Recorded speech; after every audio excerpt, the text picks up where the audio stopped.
Hi, Sarah. I am going to walk you through the steps of simplifying an Excel spreadsheet with multiple contacts in preparation for bulk funder drafts for TED. So usually when you are assigned this task, you will be given a spreadsheet that has a column with multiple organizations listed multiple times and a single contact in every row. So for example, 2020 Mom is listed 2 times because there are 2 individual contacts. So the first thing that we want to do is figure out how many contacts. Well, first I'm going to show you the typical formatting things that I do whenever I'm given an Excel spreadsheet for any sort of project. So the first thing I would do is distinguish the header from the rest of the document by bolding and shading the cell, and then also going to view freeze frames and freezing the top row so that when we scroll, the top headers stay in place so we know what we're looking at. Okay, moving on. Now we want to count how many contacts each organization has, and we can do that using a count formula that calculates how many times a given organization name appears in the organization column. So I'm going to create a new column with the header number of contacts, and I'm going to bold it, center it, and make it a new different color just so you know it's a different one. And also add borders. Okay, so the formula is equals count if, open parentheses, and then range will be the column where you're searching, or the column where you're counting, and then criteria will be the whatever term it is you want to count, in this case 2020 Mom, and then close parentheses, enter, and I'm just going to center it really quick. And now once you've completed the formula in the first column, you can just copy and paste that formula all the way down the column. Select all of them and paste the formula, and now you can see that we have a number for representing how many contacts each organization has. So 2020 Mom has 2, Abriendo Puertas has 1. So now what we want to do is make sure that the organizations that only have, or that have multiple contacts are listed at the top of the document, and that all the organizations with 1 are listed at the bottom, because we're less concerned about those single contacts for these next few steps that I'm going to show you. So you're going to select your whole document by clicking in the upper left-hand corner of the spreadsheet, and then go to Data, Sort, and you want to sort by number of contacts, that new column we made, and also organization.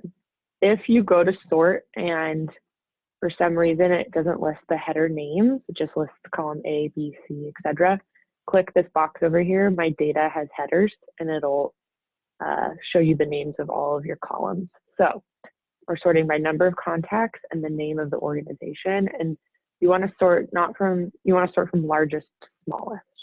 You have to change that default and then click OK. And now we can see that the organizations with most contacts are at the top. For example, EdTrust West has 8, and all of the organizations with single contacts are at the bottom. Okay, now what I'm going to do before moving forward is color code my spreadsheet so that every other organization, or you can think of it as every other set of contacts, is a different color to easily distinguish between the groups and avoid mistakes. This step, you should probably skip this step if you're like on a super big time crunch, because it's not entirely necessary, but it can be really helpful in helping you avoid mistakes. So just use your best judgment in trying to decide if you should do this or not. Keep on going through the document, and then there are a handful of 2s. I'm just gonna change it and then format paint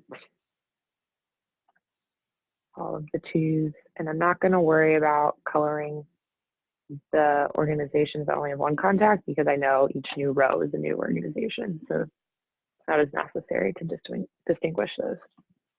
Another important step that you should do is you're going to want to figure out how many drafts you have to prep before you even get started, because that'll help you gauge your time. And so to do that, you want to basically know how many unique occurrences are there in this organization column A.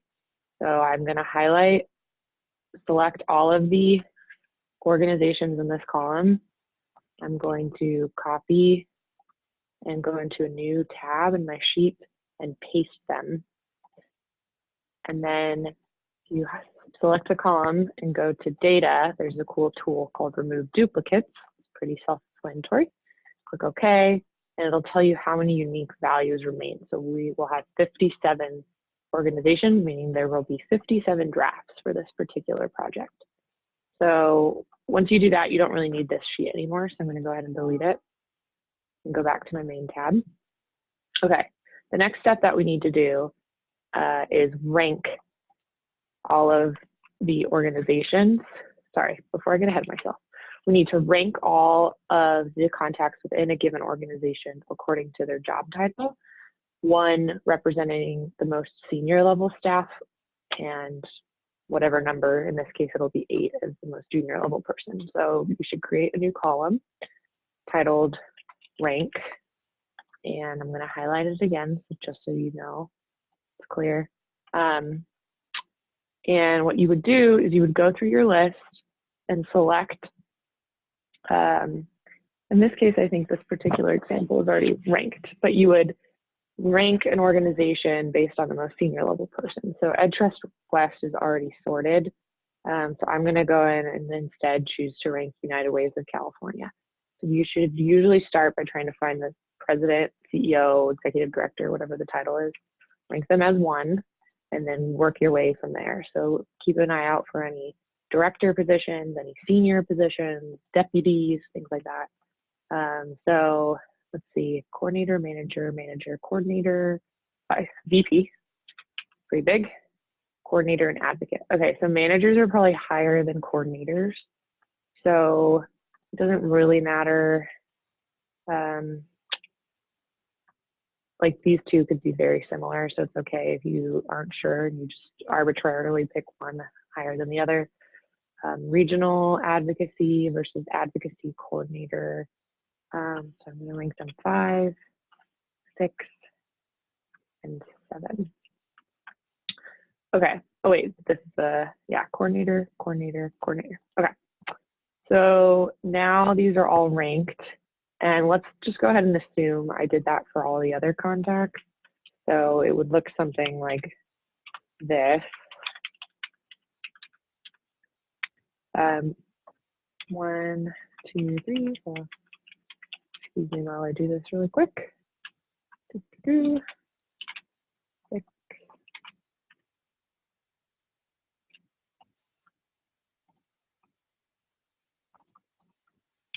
I'm just pasting numbers in really quick.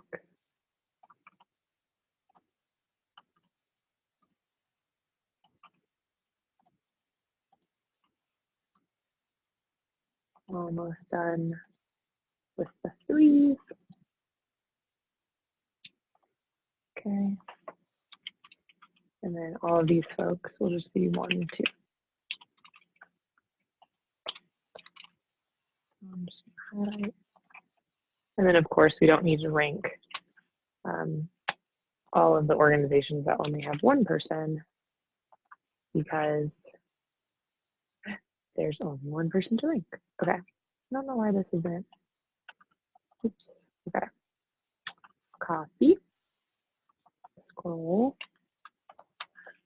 Paste. Still not working. Okay. Oh, you know what? Copy and paste. Oh, okay. Excel wants me to work today.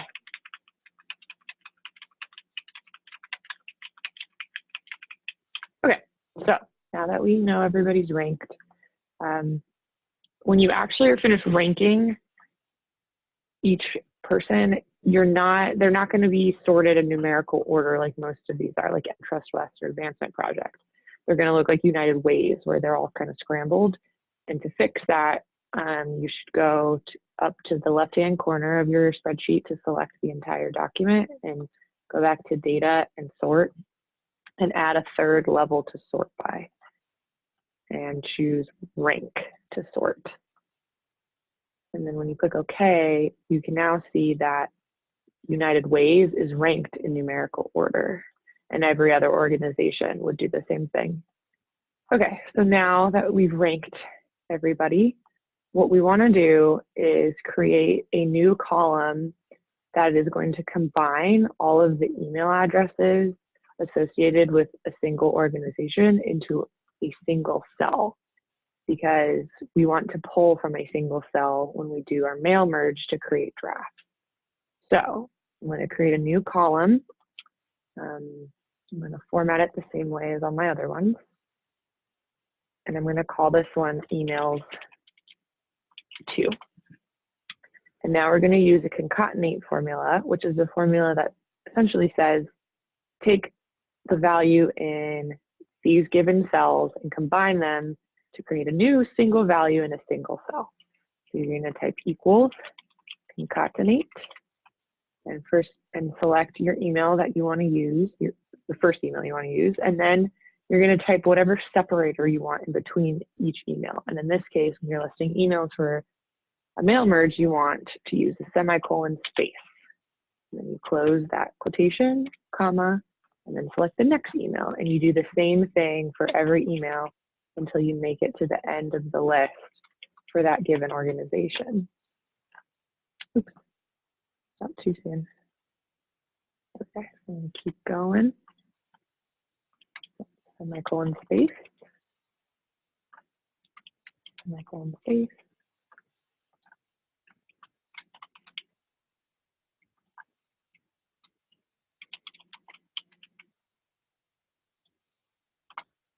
And then I'm going to reformat this column so we can see all of those emails. Okay, it's really important after you finish the very first organization to triple check the formula, because we're going to copy and paste it down the line. So it's really important that the original formula that you're copying is accurate. So one way you can do that is check the first email and the last email, R. Smith, E. Rodriguez, do they match? R. Smith, E. Rodriguez, looks good, and there should be 8. 1, 2, 3, 4, 5, 6, 7, 8, looks good.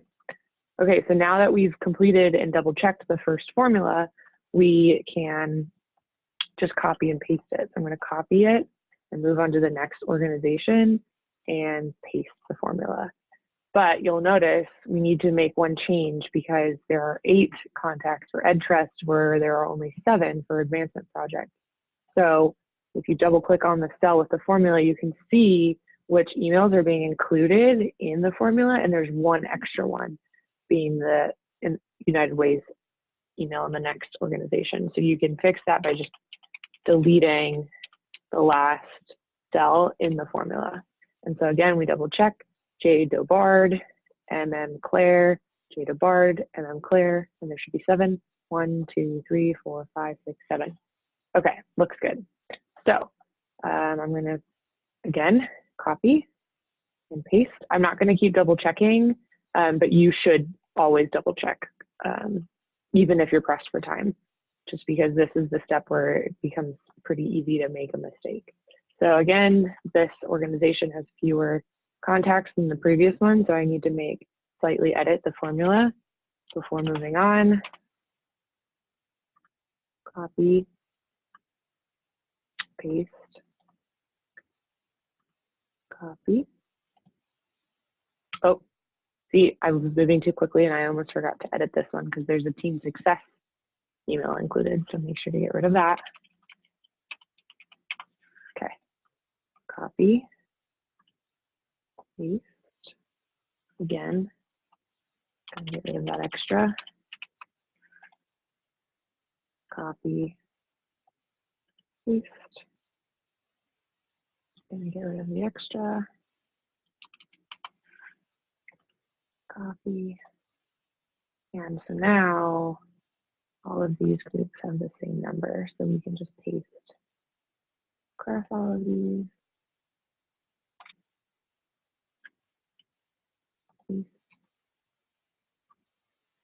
And if for some reason it looks like only one email address is showing up when you've typed in the formula correctly, that's probably because you just need to adjust your row height. So you can do that by highlighting the whole document and going to Format, Auto Fit Row Height, and you can see it adjusts to expand so you can see the full contents of the cell. Okay, now for the twos, you need to get rid of that one extra. And we can just select that whole section and paste. Okay, so now you can see that we have a single cell for every organization that lists every email affiliated with that organization.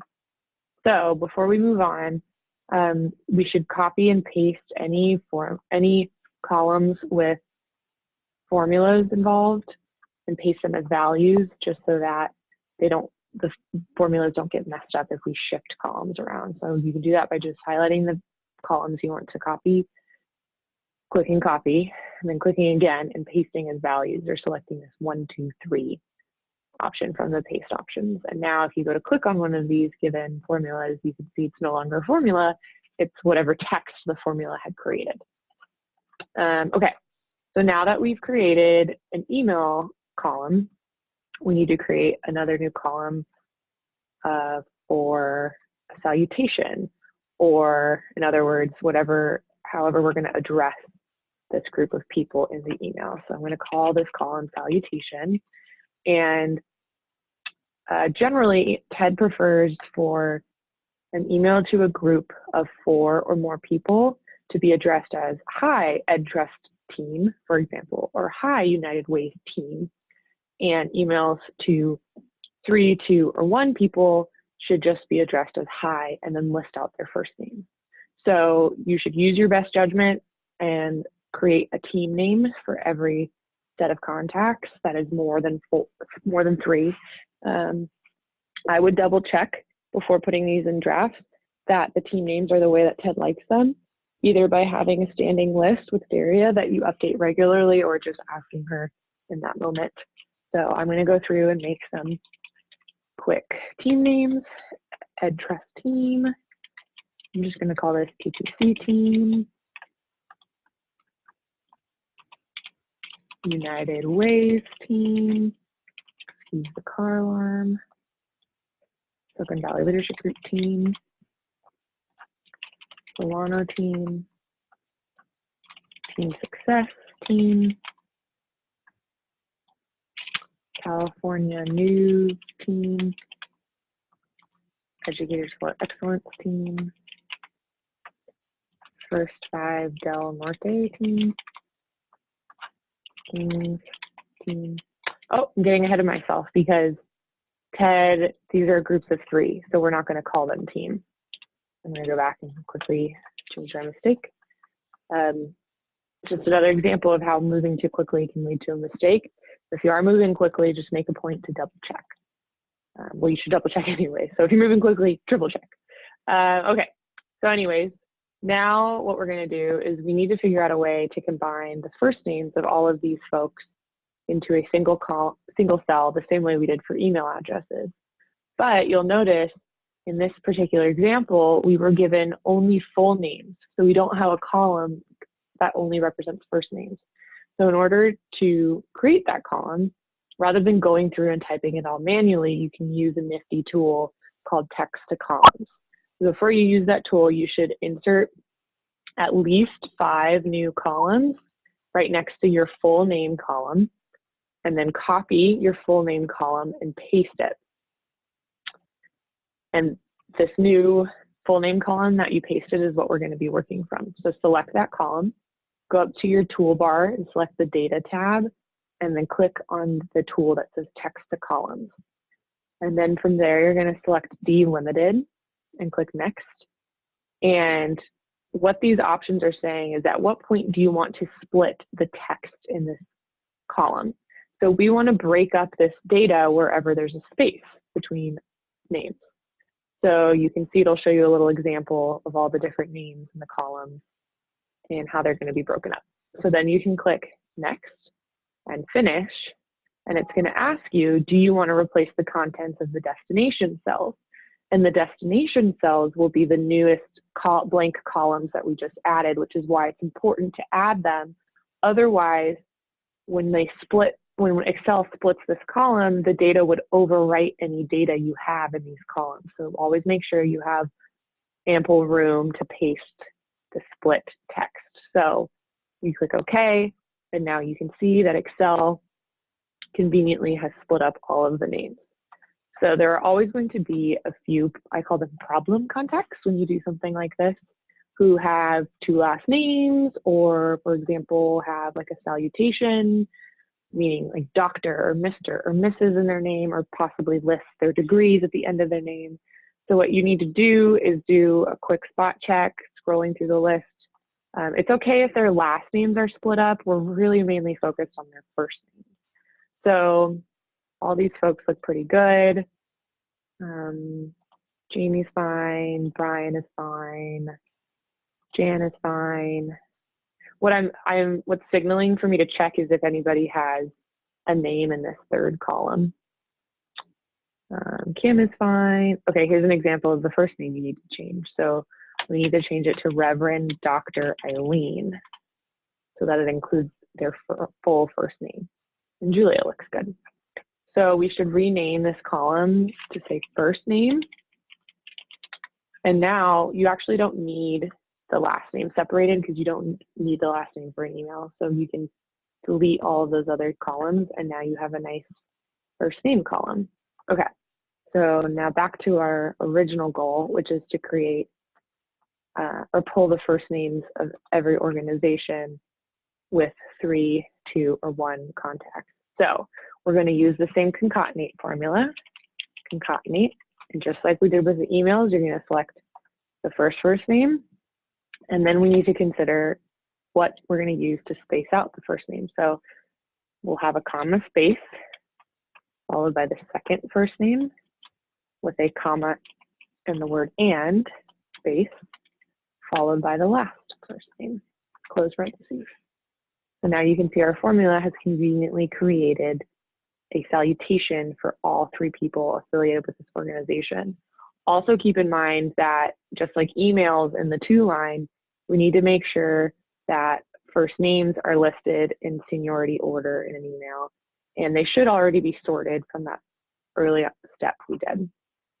But just keep that in mind as you're moving through the process.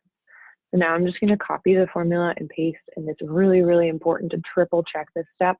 I know I've said that about a lot, but this one really is the most important because it's the first thing people are going to see when they open the email. And if your name is not spelled correctly in an email you received, doesn't matter how well you know the sender, you're going to lose a little bit of respect for them. So it's really important to make sure that these first names are correct. I would even go slower than I'm going now because like I said, it's really important. So now we finished all the groups with 3 contacts. So for the groups with just 2 contacts, I'm going to do the same thing, concatenate, but the punctuation is a little different because all you have to say is and in the middle. So Sarah and Joy looks good. Okay, I'm just going to copy, paste the formula. Great, so now we have a first name for every organization. And like we did previously for these 2 columns, number of contacts and emails too, you should copy and paste this whole column as values so that the formulas don't get messed up. Okay, before we move on to the next step, we want to make sure that all of these single contacts also have their emails reflected in the new columns we created. So I'm just going to paste their emails over here, and I'm going to do the same thing for their first names. Paste their first names over here. Cool. So now we have the 2 columns that we need to do the actual mail merge, but you'll notice we still have a bunch of extra rows that are kind of making things confusing. So we're going to leave this tab as is, but we're going to copy and paste it into a new tab and simplify that to just be the bare bones, whatever we need for the mail merge. So I'm going to select the entire document. I'm going to copy it, create a new tab, and paste. And then what I'm going to do is get rid of any information that's not necessary for the mail merge itself, including full name. We don't need this first name column anymore because we have the salutation column. So I'm going to delete first name.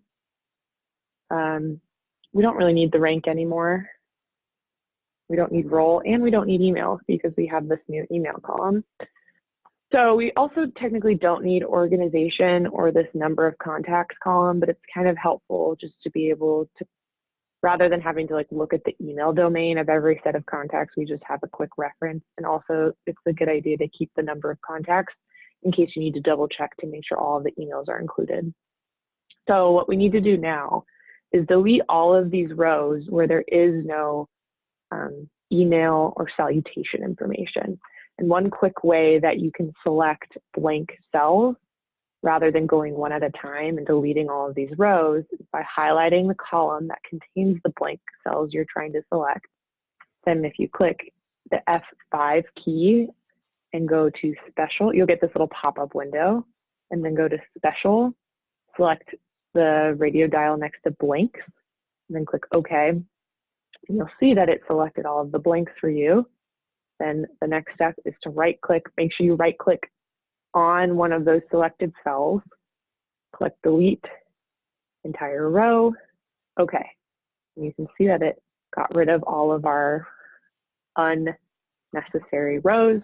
And then the last step within your spreadsheet is to make sure that you still have the same number of organizations that you started with. So as I mentioned when we started, I believe there were 57 unique organizations. And so 58 is great because that is still counting the one header row at the top, so we're good. Another way you can check is if you did the step of color coding, these should all still alternate after you delete the unnecessary rows. Okay, I'm going to freeze this header really quick. Freeze top row. And then what I'm going to do is rename this tab to call it mail merge and move it to the beginning of the document. And then save it. And then we're going to start creating our actual mail merge. So you'll do that in a Word document, which is right here. And you'll just use whatever email body language was given to you. So let's say it says, Happy New Year. Hope you're having a great day. Thanks. Oh, also, Word does a weird thing where it defaults to have an extra space after a paragraph. And I always like to remove it because it drives me crazy. Okay, and then I'm going to add in my signature the way you would do for an email with Ted. Signature, Emily. I'm going to copy it. I'm going to go back and I'm going to paste it in my document. There, and it's doing that same thing again. Oh, no, it's not. Okay, we're good. Maybe it is. Yep, it is. Remove this. Okay. So this, you would have just pasted whatever email the development team sent you. So to start your mail merge, you go to the Mailings tab, Start Mail Merge, select Step-by-Step Mail Merge Wizard from the drop-down. You're going to do Letters. Next, Starting Document, use the current document, select Recipients. This is when you go to the document that we just created, which I have saved on my desktop, entitled PCM Contacts for Draft Practice. Open. If you have multiple tabs like we do, you need to make sure you're selecting the tab with the information for your mail merge. And then in this step, make sure sometimes the document or the mail merge will select a bunch of blank rows at the bottom of your spreadsheet for whatever reason, and make sure it didn't add any extra unnecessary rows. And then you go to write your letter. And this is when you select which fields you want to plug in from the spreadsheet into the Word document. So the first thing we need to do is make sure that the email addresses we just created appear at the top of every email as we draft them. So I'm going to go to More Items and select that column we made called Emails To and insert it. And I usually make a point to bold and change it to red, just so there's a visual reminder that like, hey, you need to cut and paste this before the draft is created. So the next thing that we're going to do is insert that salutation column for the first name of every email.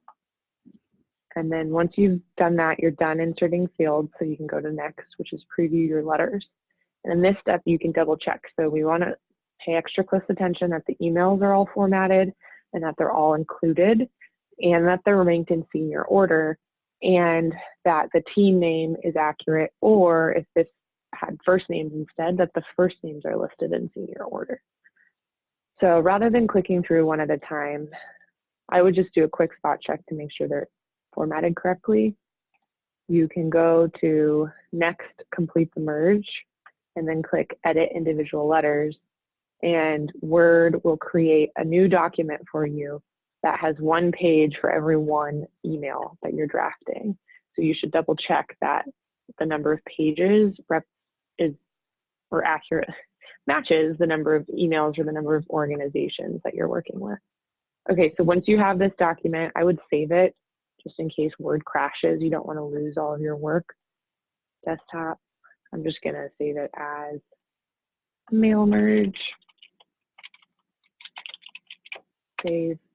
And now we need to go about creating the actual drafts. So you'll notice I have one draft already in my drafts folder. I generally like to keep my draft folder empty when I'm creating a bulk amount of drafts for Ted so that I don't accidentally put any of my own drafts into his drafts folder. And so I usually do that by creating a new subfolder just called like drafts 2 or something. And you can see it's a subfolder of my main draft folder, and I'll just drag this personal draft of mine into that folder for the time being and then move it back when I'm done with this process. So the next thing I'm going to do is start creating the template draft, and you're going to fill in as much information as you can that will be the same for every email. So that typically means dev team will be BCC'd, Salesforce updates will be BCC'd, and the subject will be the same. So I'm just going to call this test subject. Occasionally, they'll also ask you to include an attachment, which you can do in this step. And I'm just going to go ahead and add the TCM one pager as an example. Okay, once you have all of the standard information in your template, you can save it and close. And now the next step is to copy and paste this draft. So you always want to have your one template. So if I want to create 10 new drafts that I can use, you should really have 11 total drafts in your folder. So I'm going to copy, and then I'm going to use my keyboard shortcut to paste 10 times. So as I said, I pasted 10 times, but you'll have 11 drafts because one of those is your template that you'll use for the next 10. So then what you do is you open your email or one of your emails. You go to that mail merge document we created. You copy the first email, go back to your draft and paste. And this is when dual screens really comes in handy. It's really nice to have just these blank emails on one screen and your Word doc on the other. So then you need to cut the email addresses, cut and paste them. And your email should be good to go. If you click save, you'll notice that all the email addresses will reformat. They'll have a little underline in them. So save, close, and then go back to your drafts folder to double check that it's all good.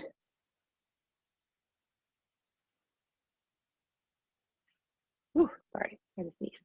Okay, so you'll see the first draft is in and ready to go. And so what you'll do is just go down the list, open an email, go back to your Word document. We already did this one, so now we're on page 2. Copy. Going back to the draft. Oops, it's already open right here. Paste. Cut my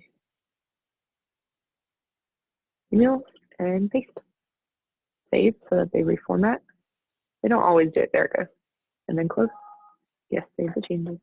And you'll go through that. Once you have the first 5 done, I would put them in Ted's folder and ask him to double check, because it's a bummer to finish 57 drafts and put them all in there. And then Ted calls you and says, hey, can you change this one tiny thing about all of them? And you have to start your mail merge over from the beginning. So once you have a small sample size finished, ask Ted, just confirm that they're the way Ted would like them formatted. And that is the gist of it. Oh, also a good way to help you track your progress is once you have 10 drafts completed, you should be on the 10th page of your Word doc and so on. Another tip, sometimes it's easier to zoom out more because you don't really need to be able to read it, because every page is a unique email. So this kind of helps you gauge how much you have left to do in the process. So I hope that was helpful. And of course, don't hesitate to reach out if you have any questions.